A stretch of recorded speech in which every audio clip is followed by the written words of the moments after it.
Joël, on peut parler de quasi-disparition des chevreuils dans la vallée de Chamonix? Une diminution très importante par rapport à ce qu'il y avait il y a une trentaine d'années.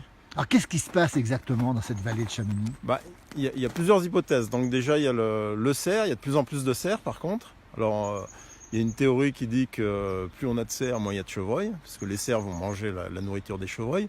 Mais moi, je connais des régions, notamment en Italie, où ils ont beaucoup de cerfs, beaucoup de chevreuils, beaucoup de chamois au même endroit, dans la même vallée. Alors pourquoi les chevreuils disparaissent?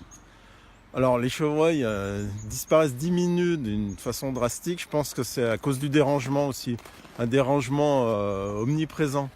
Maintenant, il y a vraiment l'humain a envahi la montagne.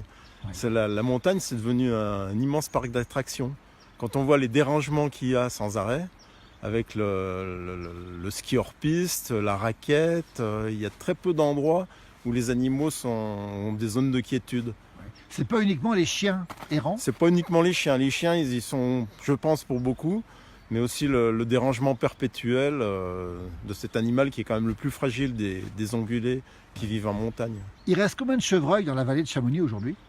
C'est difficile à dire, hein, c'est dur à compter, mais je vois que quand on fait des comptages au printemps, des comptages nocturnes avec les gardes, Oui. qu'on compte au phare, il y a 20 ans, on voyait beaucoup plus de chevreuils que de cerfs.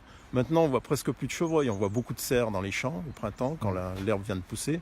Et des chevreuils, on n'en voit presque plus. Est-ce qu'ils peuvent disparaître de la vallée, les chevreuils? À terme, je pense qu'il y a un risque de disparition. Oui. Le cerf, c'est bien ou pas bien? Le cerf, c'est bien. C'est un animal on l'appelle le fantôme de la forêt. Donc, on ne le voit pas beaucoup. Il est là, il y en a beaucoup. Hein. Oui. Mais on les voit très peu, on voit les traces. Par contre, ce qui est de plus en plus évident, c'est qu'ils se rapprochent des maisons.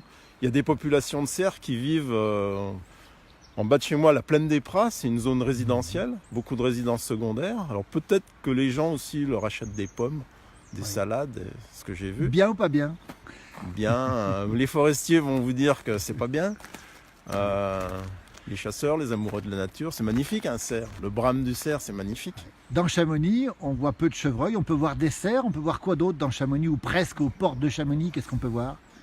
Des renards, Beaucoup? des fois dans Chamonix, Oui. quelques-uns. Les chamois?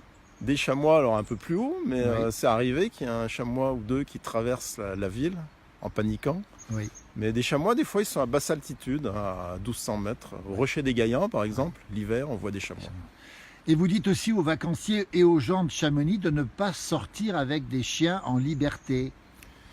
Les chiens, il faut qu'ils soient sous le contrôle du maître. Un chien qui court 200 mètres devant son maître, le maître, il ne va pas pouvoir le maîtriser si le chien il tombe sur un chevreuil, surtout le matin.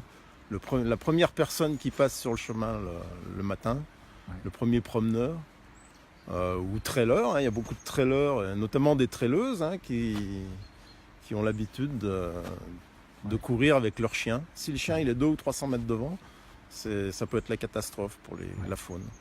Merci Joël. Au plaisir.